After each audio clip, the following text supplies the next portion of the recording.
بسم اللہ الرحمن الرحیم۔ السلام علیکم۔ حضرت محمد رسول اللہ خاتم النبیین صلی اللہ علیہ وآلہ وسلم پر کروڑوں درود و سلام۔ میٹرک اور انٹرمیڈیٹ کے ویڈیو لیکچرز کے لیے ہمارا یوٹیوب چینل سبسکرائب کریں۔ اردو انٹرمیڈیٹ سال اول، سبق نمبر 14 اور آنا گھر میں مرغیوں کا، اس کا خلاصہ آج پڑھتے ہیں۔ یہ ہماری کتاب آگے آخری سبق ہے آج کا۔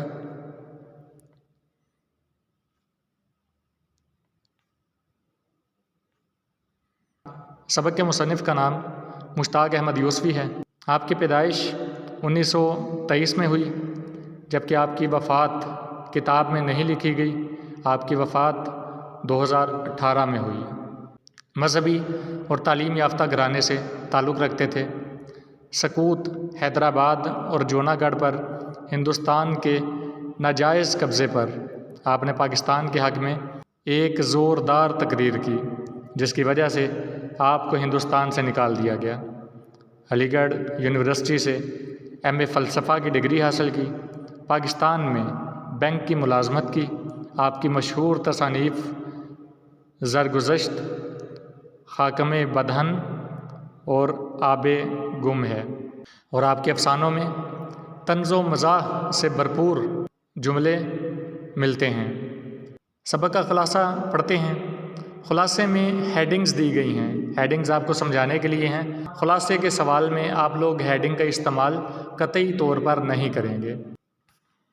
مصنف کا راسخ عقیدہ ہے کہ مرغیوں کا صحیح مقام پیٹ اور پلیٹ ہے، اس لیے ہمارے ہاں کوئی مرغی اپنی طبعی عمر پوری ہونے سے پہلے ہی ذبح ہو جاتی ہے۔ خاص طور پر ضیافتوں میں میزبان کے اخلاص اور ایثار کا اندازہ مرغیوں اور مہمانوں کی تعداد اور تناسب سے لگایا جاتا ہے۔ مصنف کے دوست نے لقمہ دیا کہ میں آپ کی بات سے بالکل متفق ہوں۔ میں تو مرغی کے علاوہ انڈے کو بھی نعمت سمجھتا ہوں۔ تازہ انڈے خود کھائیں، گندے انڈے ہوٹلوں اور جلسوں کے لیے دگنے دام و فروخت کریں۔ اس کے علاوہ پھوڑ سے پھوڑ عورت بھی آملیٹ وغیرہ مزیدار بنا لیتی ہے۔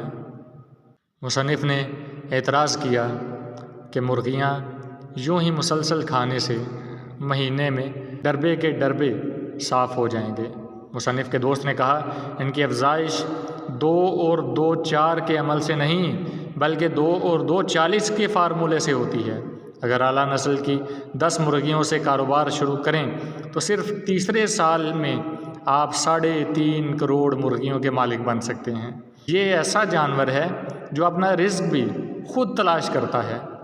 مصنف نے پوچھا کہ اگر مرغیاں پالنا اتنا ہی آسان اور نفع بخش کام ہے تو آپ اپنی مرغیاں مجھے کیوں دینا چاہتے ہیں؟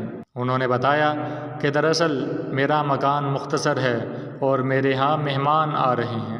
چنانچہ دوسرے دن دوست کے ہاں مہمان اور مصنف کے ہاں مرغیاں آ گئیں۔ 18 ماہ مرغیاں پالنے کے بعد مصنف اس نتیجے پر پہنچے کہ گھوڑے، ہاتھی اور کتے کے برعکس مرغی ایسا جانور ہے جو آپ سے ذرا بھی مانوس نہیں ہوگی۔ ایک عام خوش فہمی جس میں پڑھے لکھے لوگ، خاص طور پر اردو شعراء، مبتلا ہیں، یہ ہے کہ مرغ صرف صبح کے وقت اذان دیتا ہے۔ مصنف نے 18 ماہ کے تجربے سے یہ نتیجہ نکالا کہ مرغ صرف اس وقت اذان دیتا ہے جب کہ آپ سو رہے ہوں گے۔ مرغ کی آواز اس کی جسامت کے لحاظ سے 100 گنا زیادہ ہوتی ہے۔ مصنف کا خیال ہے کہ اگر گھوڑے کی آواز بھی اسی تناسب سے ہوتی تو جنگ میں توپ چلانے کی ضرورت ہی پیش نہ آتی۔ ایک دن موسلا دھار بارش میں مصنف تھکے ہارے گھر پہنچے تو دیکھا کہ مرغیوں نے پلنگ کی سفید چادر پر طرح طرح کے نشان بنا دیے۔ مصنف نے غصے میں بیوی سے کہا کہ آج فیصلہ ہو ہی جائے گا کہ اب اس گھر میں یا مرغیاں رہیں گی یا میں۔ تو بیگم نے اداس لہجے میں کہا، آپ اتنی بارش میں کہاں جائیں گے؟ مرغیوں کی عادت یہ بھی ہے کہ انہیں موتی چگائیں یا سونے کا نوالا کھلائیں، یہ کیڑے مکوڑے چیونٹے کیچوے کھانے سے باز نہیں آئیں گی۔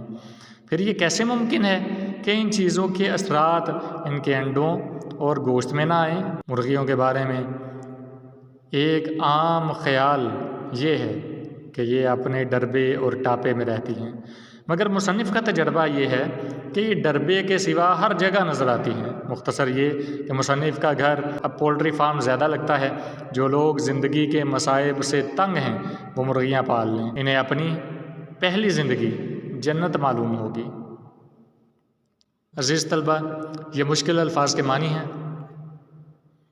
یہ سبق کا خلاصہ آپ کی یاد کرنے کے لیے یہ اجمالی سیاق و سباق دیا گیا ہے۔ اجمالی سیاق و سباق اس سبق کے ہر تشریح طلب اقتباس میں لگایا جا سکتا ہے، لیکن کوشش یہ کریں کہ مثالی سیاق و سباق ہی تشریح طلب اقتباس میں لکھیں۔ یہ چند عبارتیں ہیں جو تشریح کے لیے دی گئی ہیں۔ عبارت نمبر 1 حوالہ متن ہے۔ حوالہ متن میں مصنف کا نام، سبق کا عنوان، پھر اس کا سیاق و سباق عبارت کا، اور یہ عبارت نمبر 1 کی تشریح۔ عبارت نمبر 2 اس میں حوالہ متن، سیاق و سباق اور عبارت نمبر 2 کی تشریح۔ یہ تیسری عبارت ہے، حوالہ متن، سیاق و سباق اور یہ اس کی تشریح۔ عبارت نمبر 4 حوالہ متن، سیاق و سباق اور یہ اس کی تشریح۔ عزیز طلبہ، مشقی سوالات پیپر میں نہیں آتے، لیکن مشقی سوالات MCQs کی صورت میں پیپر میں پوچھے جا سکتے ہیں۔ یہ چند اہم معروضی سوالات ہیں جو پیپر میں آ سکتے ہیں۔ امید ہے آپ کو آج کا لیکچر پسند آیا ہوگا۔ بہت شکریہ۔ اللہ حافظ۔